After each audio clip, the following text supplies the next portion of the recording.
ഇവരുടെ ധാർഷ്ട്യം ഉണ്ടല്ലോ, CPM-ന്റെ നേതാക്കന്മാരുടെ ധാർഷ്ട്യം, അതൊരിക്കലും നമുക്ക് ജനങ്ങൾക്ക് അംഗീകരിക്കാൻ കഴിയില്ല. അയ്യന്റെ സ്വത്ത് വരെ മോഷ്ടിക്കുന്ന ആൾക്കാരാകുമ്പോൾ എന്താണ് അതിനൊക്കെ പറയുക? അയ്യന്റെ സ്വത്ത് കക്കുക എന്ന് പറഞ്ഞെങ്കിൽ ഇതിനേക്കാളും വലിയൊരു കുറ്റം വേറെ ചെയ്യാനുണ്ടോ?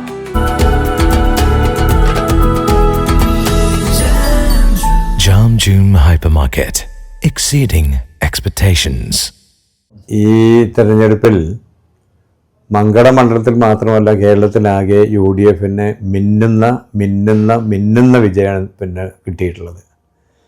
ഇത്രയും കാലം ജനങ്ങൾ മുഴുവനും ഈ സർക്കാരിനോടെതിരെയുള്ള വികാരം, അവരുടെ വിദ്വേഷം അത് കൊണ്ടുനടക്കുകയായിരുന്നു. അവർക്ക് കാണിക്കാനുള്ള ചാൻസ് കിട്ടിയപ്പോൾ കഴിഞ്ഞ പാർലമെൻറ്റ് ഇലക്ഷനിൽ മുഴുവൻ കാണിച്ചു. ഈ പ്രാവശ്യം അത് കൃത്യമായിട്ട് കാണിച്ചു. ചരിത്രത്തിൽ ആദ്യമായിട്ടാണ് ഇത്രയധികം സീറ്റുകൾ നമ്മുടെ UDF-ന് ലഭിക്കുന്നത് എന്നുള്ളതാണ് പരമാർത്ഥം. അപ്പോൾ മലപ്പുറത്തിൻ്റെ കാര്യം പറയുകയാണെങ്കിൽ മലപ്പുറത്തെ വല്ലാത്ത രീതിയിൽ വർഗീയവൽക്കരിച്ചിട്ടായിരുന്നു LDF-ന്റെ നേതാക്കന്മാരെല്ലാവരും, അല്ലെങ്കിൽ അവരുടെ കൂടെ നടക്കുന്ന ആൾക്കാർ മുഴുവനും പറഞ്ഞിരുന്നത്. നമ്മളൊന്നും ആലോചിക്കാത്ത രീതിയിൽ അത്രയും മോശമായിട്ടുള്ള രീതിയിലായിരുന്നു മലപ്പുറത്തെ അവർ ചിത്രീകരിച്ചിരുന്നത്. അതിനൊക്കെ വളരെ വലിയൊരു തിരിച്ചടിയാണ് ഇവിടെ കൊടുത്തിട്ടുള്ളത്. ജില്ലാ പഞ്ചായത്തിലൂടെ പ്രതിപക്ഷം തന്നെയില്ല. ബ്ലോക്കുകളിലൊക്കെ നോക്കുകയാണെന്നുണ്ടെങ്കിൽ ഓരോരോ സീറ്റ്, അല്ലെങ്കിൽ മാക്സിമം 1-2 സീറ്റുകളാണ് പ്രതിപക്ഷത്തിനുള്ളത്. പഞ്ചായത്തുകൾ നമ്മളിവിടെ തന്നെ 3 പഞ്ചായത്ത് ഒഴികെ ബാക്കിയുള്ള എല്ലാ സ്ഥലങ്ങളിലും UDF-ആണ് വിജയിച്ചത്. ഇനി വിജയിച്ച പഞ്ചായത്തുകളിൽ തന്നെ ഒരു കാര്യം എടുത്ത് നോക്കുകയാണെങ്കിൽ 1-2 സീറ്റ്, അല്ലെങ്കിൽ 2-3 സീറ്റ് മാക്സിമം LDF-ന് പോയിട്ടുള്ളൂ.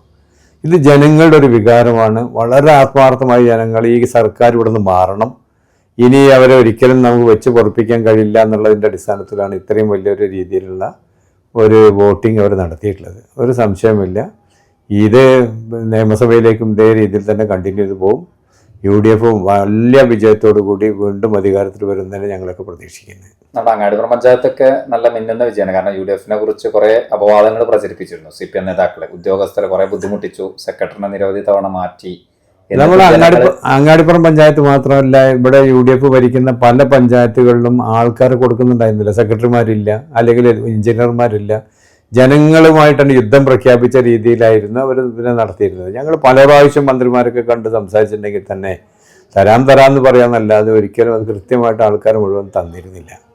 അതൊക്കെ അത് മാത്രമല്ല, ഈ ഭരണത്തിൻ്റെ ഇവരുടെ ധാർഷ്ട്യം ഉണ്ടല്ലോ. ഈ ഗവൺമെൻറ് 2 പ്രാവശ്യം ഇവിടെ ഗവൺമെൻറ് വന്നു, തുടർ ഗവൺമെൻറ് വന്നു. അപ്പോൾ CPM-ന്റെ നേതാക്കന്മാരുടെ ധാർഷ്ട്യം അതൊരിക്കലും നമുക്ക് ജനങ്ങൾക്ക് അംഗീകരിക്കാൻ കഴിയില്ല. അത് മാത്രമല്ല, നമ്മുടെ ഇപ്പോഴത്തെ ഈ മോഷണമൊക്കെ ഉണ്ടല്ലോ, നമ്മൾ അയ്യൻ്റെ സ്വത്ത് വരെ മോഷ്ടിക്കുന്ന ആൾക്കാരാകുമ്പോൾ എന്താണ് അതിനൊക്കെ പറയുക? എന്നാൽ അതിനെന്തെങ്കിലും ഒരു ക്ലാരിറ്റി അല്ലെങ്കിൽ എന്തെങ്കിലും ഇത് ചെയ്യുക. ഇപ്പം നല്ല 2 നേതാക്കന്മാരെയാണ് ജയിലിലിട്ടത്. അവരെന്തെങ്കിലും ചെയ്തില്ലല്ലോ. അവരിപ്പോഴും അതേ രീതിയിൽ തന്നെ പാർട്ടിയിൽ തന്നെ വെച്ചുകൊണ്ടാണ് മുന്നോട്ട് പോകുന്നത്. ജനങ്ങളെങ്ങനെ ഇത് സഹിക്കുക? അയ്യൻ്റെ സ്വത്ത് കക്കുക എന്ന് പറഞ്ഞെങ്കിൽ ഇതിനേക്കാളും വലിയൊരു ഇത് കുറ്റം വേറെ ചെയ്യാനുണ്ടോ? അപ്പോൾ ഇത് ജനങ്ങൾക്ക് ഇഷ്ടമല്ല. ജനങ്ങൾ അതിനും തക്കതായ മറുപടി നൽകി എന്നുള്ളതാണ് സത്യം. തോൽവിയിലും പറയുന്നത് വർഗീയ ശക്തികളുടെ വോട്ടാണെന്നുള്ളതാണ്. വർഗീയ ശക്തിയുടെ വോട്ടാണെന്ന് പറഞ്ഞിട്ട് അവർക്ക് സമാധാനിക്കാന്നല്ലാതെ എന്താ ചെയ്യുക?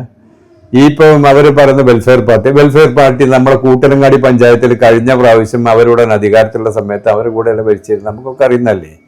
മങ്കടയിൽ അല്ലെങ്കിൽ മലപ്പുറത്ത് വന്നിട്ട് അത് പറയാൻ പാടില്ല ഒരിക്കലും. കാരണം അവർ ഇതേപോലുള്ള എല്ലാ ആൾക്കാരും SDPI അവർ കൂട്ടുപിടിച്ചിട്ടില്ലേ?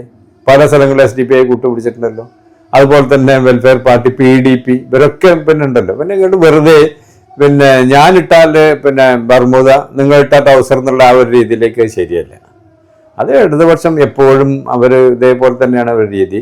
എനിക്ക് പറയാനുള്ള ഒറ്റ കാര്യമുള്ളൂ, ഇവിടുന്ന് ബംഗാളിലേക്കും ത്രിപുരയിലേക്കുള്ള ദൂരം വളരെ കുറഞ്ഞിട്ടുണ്ട്. അത് മനസ്സിലാക്കിയ അവർക്ക് നന്ന്.